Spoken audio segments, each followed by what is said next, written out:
What happens when your truth becomes your greatest risk? Inside the razor-wired walls of America's prisons, survival is a currency, traded in respect, fear, and silence. But for openly gay inmates, the rules change. Every glance, every word, every night is a battle between identity and endurance. Some adapt, some hide, and others refuse to bow. This isn't about gossip or scandal. It's about what really happens when you enter a world that wasn't built to accept you. From secret alliances to violent hierarchies, from love found in the darkest corners to betrayals that can cost a life. This is the untold story of what it means to be openly gay behind bars. When a man like Devon Morales steps through the gates of a maximum security facility, he already knows the rules of survival. Keep quiet, stay alert, never show weakness. But Devon's case is different. He's not just another inmate. He's openly gay. Within hours of arriving, the rumors spread, whispers in the chow line, stares from cell doors. That's the new guy, someone says. He ain't hiding it. In a place where masculinity defines a hierarchy, that's enough to make him a target before he even finds his bunk. The guards don't help. Some sneer. Others turn a blind eye. In their eyes, being different means being on your own. Devon can feel the shift in the air, a silent tension, like a storm waiting to break.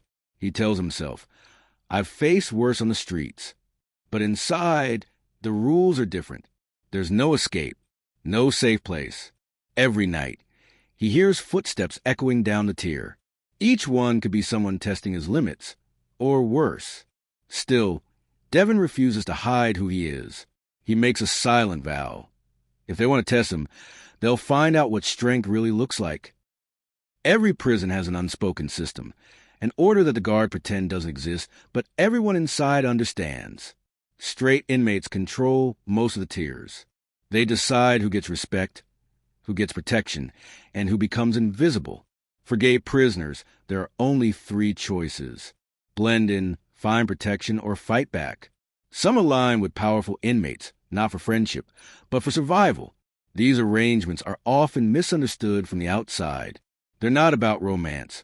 They're about power, a favor for safety, loyalty for a meal. It's a brutal economy where trust is a luxury few can afford. Devon learns quickly. A man named Cruz, older, tattooed, respected, offers him shelter. The deal is simple. Cruz keeps trouble away, and in return, Devon follows orders. But every deal in prison has a price. And Devon will soon realize that the cost of protection can be higher than the danger itself. Devon's days blur into routine, chow, work detail, lockdown. But at night, the real world of prison comes alive. The sounds change. So do the rules. He starts hearing stories. Men punished for speaking out, others transferred suddenly after conflicts. One night, a friend from laundry duty warns him quietly. Crews don't protect for free. He owns. That word, owns, sticks in Devon's mind. He begins to notice how the system around him feeds on silence.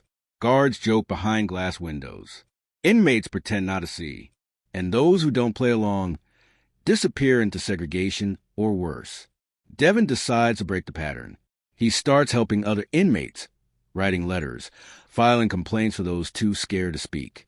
It's a small act of rebellion, but inside, it's enough to make him a target all over again. One morning, he finds a message scratched into his locker. You talk too much. That's when he realizes survival isn't just about strength. It's about who controls the story. Despite the threats, Devon isn't alone. There's a quiet network of others like him. Men who've learned how to navigate the walls without losing themselves. They meet in the chapel, the library, or during work shifts. They share food, watch each other's backs, and find small ways to remind themselves that they still exist as people. One of them, a soft-spoken inmate named Andre, tells Devon, "You can't fight the whole system. You find your corner and make it yours." Together, they begin documenting what's really happening.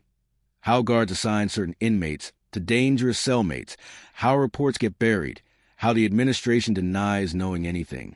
It's risky, but for Devon, it's the only way to stay sane, to believe that truth still matters in a place built on lies. But Cruz finds out. And when he does, Devon learns the most important lesson of all.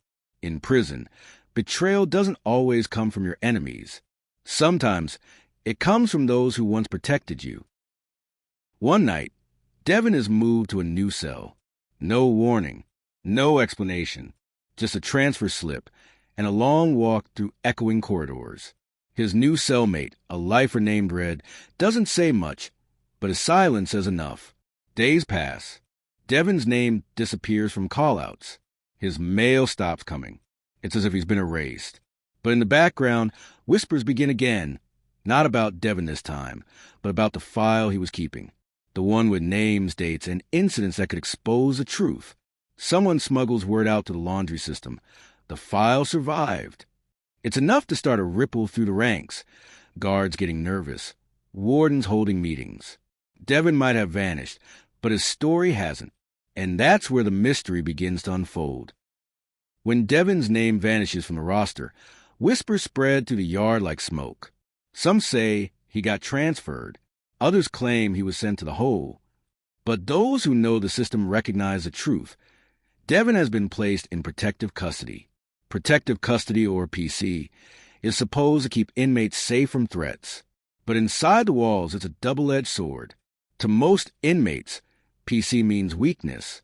Once you're there, you're branded for life, a snitch, a target, or worse. Devon wakes up in a small, sterile cell. No window, no noise, just his thoughts echoing off concrete walls. Meals slide through a steel slot. His only human contact comes during brief, supervised showers. For 23 hours a day, he's alone. Isolation does strange things to the mind. Days bleed into nights until time feels meaningless. He counts cracks in the wall, hums old songs just to remember the sound of a human voice. But through the silence, one thought anchors him. They wanted me silent. That means they're scared. Outside, Andre and the quiet network keep his story alive. They whisper his name during roll call. They pass his notes between laundry bags and meal trays. Piece by piece, they start assembling the truth Devon risked everything to expose. And somewhere deep in administration, someone is starting to take notice. Officer Helen Ward had worked at the prison for nearly a decade. She'd seen everything: riots, escapes, overdoses. But something about Devon's disappearance doesn't sit right. She remembers him filing complaints. Remember the way those reports always got lost. She starts digging quietly, reading the shift logs, cross-checking transfer records. But every time she gets close, the paper trail stops. One night, while reviewing security footage, she finds something odd. Devon being escorted down a hallway, then vanishing into a blind spot, an area where the cameras malfunctioned. The footage cuts out for 8 minutes. When it resumes, he's gone. Helen knows what this means. But in a place like this, asking questions can end a career. She's torn between the rules of her job and the rules of her conscience. In her next shift, she slips a sealed envelope under the chapel door, addressed to the prison ombudsman. Inside are copies of the logs, screenshots of the missing footage, and one note that reads, "If anything happens to me, look here." The code of silence. It's the unwritten law inside every correctional facility. Guards don't talk. Inmates don't talk. And if someone breaks that rule, everyone pays. When Officer Ward's envelope surfaces, it shakes the foundation of the institution. Administrators panic. Suddenly, inspectors arrive unannounced. Entire blocks go into lockdown. For the first time, the system's secrecy starts to crack. But the backlash is swift. Ward finds herself reassigned, then suspended. Other officers begin avoiding her. And rumors spread that she's crossed over, a label that in prison culture can be just as dangerous as Devon's. Meanwhile, Devon's allies, Andre and the others, are interrogated, their cells searched. The guards tear apart their bunk areas looking for evidence, but they find nothing. Andre had already moved the files to someone no one suspected, a librarian, a quiet man named Ellis, who had spent years cataloging books no one read. He'd hidden the papers inside hollowed-out law textbooks, waiting for the right moment to make them public. The prison library, one of the few places that still feels human. It's where inmates go to read, write, or simply escape the chaos of the yard. On a quiet Tuesday, Ellis is shelving books when three officers walk in. They don't say a word. One gestures toward the back corner. Ellis understands immediately. They know, but before they can act, a group of inmates enters the room. Among them, Andre. What follows isn't violence, it's strategy. Andre created distraction. Books fall, a table crashes. In confusion, Ellis slides a hidden folder into a cart marked legal transfers. Within minutes, it's on its way out, part of a shipment to the state archive for review. The officers storm the room, but it's too late. The file is gone. By nightfall, word spreads across tiers. Devon's story made it out. No one knows exactly what's in those pages, only that it details abuse, cover-ups, and names that were never meant to be spoken. Weeks later, the truth breaks. A local journalist publishes a story titled Silence Behind Bars, the untold reality of gay prisoners. Inside the article are documents from Devon's file, proof of intimidation, violence, and internal cover-ups. The report sparks outrage, not just from activists, but from families of inmates across the state. For the first time, the system can't hide behind its walls. Cameras arrive. Protests erupt. The warden is placed on leave. And then, something unexpected happens. Devon's name reappears. He's alive. Transferred to another facility under federal protection. When asked how he survived, Devon only says one thing. They thought they could bury me. But truth doesn't die in the dark. In the aftermath, the Department of Corrections announces a new initiative, a separate housing unit for LGBTQ plus inmates.